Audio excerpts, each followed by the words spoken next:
离三角之气是上角在胸以上属上角，胸部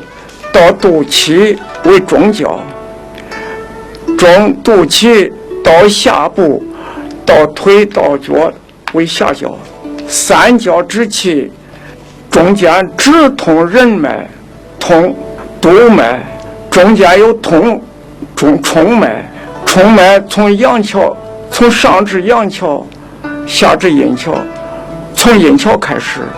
从中间直冲，从中间一道脉络直接往上通达。中焦那个脉，中间那一个冲脉，从阴桥到胸部到心脏，直接通过咽喉，上至脑顶，上至天顶百会，下至涌泉，名为海底。一部脉一动，七部脉都动。人身上一共有8个大动脉，有阴桥脉、阳桥脉，有冲脉，有带脉，还有一切任脉、督脉、阳维脉、阴维脉，一共是8个大动脉。中间这一步虽然说是通冲脉，从阴桥上至阳桥，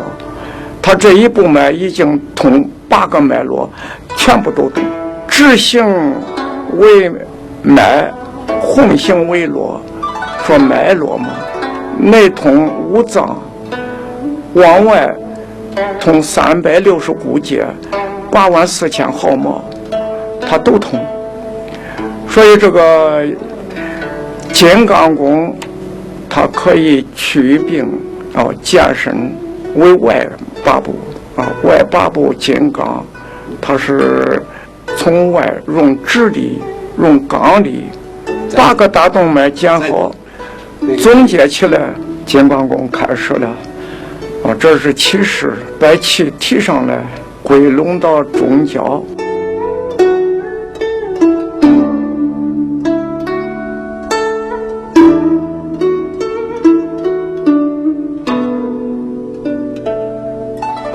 两手并合，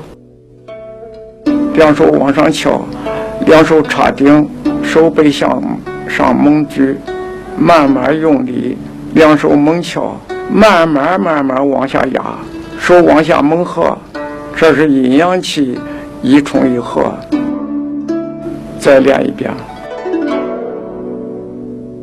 往上举到劲，慢慢的走，往上冲要用力，往下合要压，用力往下压，手往下合，